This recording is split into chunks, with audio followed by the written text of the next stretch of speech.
Good news, पीक विम्याचे पैसे आले. शेतकऱ्यांसाठी राज्य हिताचे अनुदान. शेतकरी बांधवांनो, आता पुनर्रचित हवामान आधारित फळपीक विमा योजना मृग बहार सन 2025 मधील उर्वरित राज्य हिस्सा अनुदानाकरता 11,42,40,911 इतकी रक्कम विमा कंपनीस अदा करण्यासाठी वितरित करण्याबाबतचा महत्त्वपूर्ण 11 जून 2026 रोजी शासन निर्णय आलेला आहे. जर तुम्ही फळपीक विमा भरला असेल तर तुमच्यासाठी ही गुड न्यूज आहे. 4 पीक विमा कंपन्यांचे पैसे आले. या संदर्भामध्ये काय अपडेट आहे ते आपण सविस्तर पाहूया, म्हणून हा व्हिडिओ आपण शेवटपर्यंत पहा.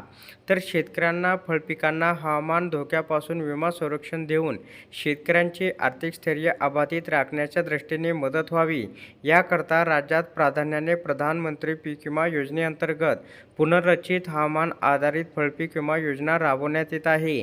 विविध हवामान धोक्यामुळे फळपिकांच्या उत्पादकतेवर विपरीत परिणाम होऊन मोठ्या प्रमाणावर उत्पादनामध्ये घट येते. पर्यायाने शेतकऱ्यांना अपेक्षित उत्पादन न मिळाल्याने आर्थिक संकटाला तोंड द्यावे लागते. या सर्व बाबींचा विचार करून प्रधानमंत्री पीक विमा योजनेअंतर्गत पुनर्रचित हवामान आधारित फळपीक विमा योजना राज्यात सन 2024-25 आणि 2025-26 या 2 वर्षांमध्ये मृग बहारामध्ये संत्रा, मोसंबी, डाळिंब, चिकू, पेरू, लिंबू, सीताफळ व द्राक्ष 8 फळपिकांसाठी 26 जिल्ह्यांमध्ये महसूल मंडळ हा घटक धरून भारतीय कृषी विमा company, Bajaj general insurance company, general central insurance company, universal सोपो जनरल इन्शुरन्स कंपनी या विमा कंपन्यांमार्फत येथील शासन निर्णयान्वये राबवण्यात येत आहे.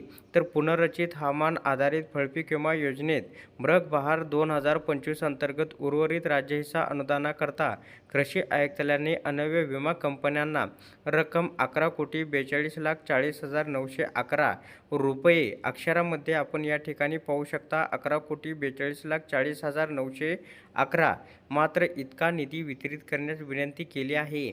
त्यानुसार पुनर्रचित हवामान आधारित फळपीक विमा योजनेअंतर्गत मृग बहार सन 2025 अंतर्गत उर्वरित राज्य हिस्सा अनुदानापोटी 11,42,40,911 इतका निधी वितरित करण्याची बाब शासनाच्या विचाराधीन होती. शासन निर्णय.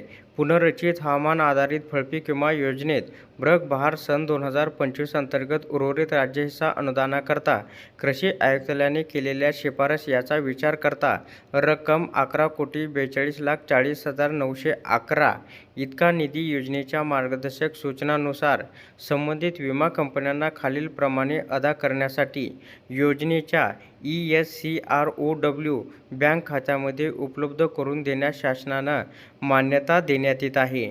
मृग बहार सन 2025 तक्ता आपण पाहू शकता. विमा कंपनीचं नाव आहे भारतीय कृषी विमा कंपनी. 2 नंबर युनिव्हर्सल सोपो general insurance company. 3 number general central insurance company, Bajaj general insurance company. तर या ठिकाणी मागणी क्रमांक आहे. यापूर्वी एकूण वितरित राज्य हिस्सा अनुदान रक्कमसुद्धा तक्त्यामध्ये दाखवण्यात आलेली आहे.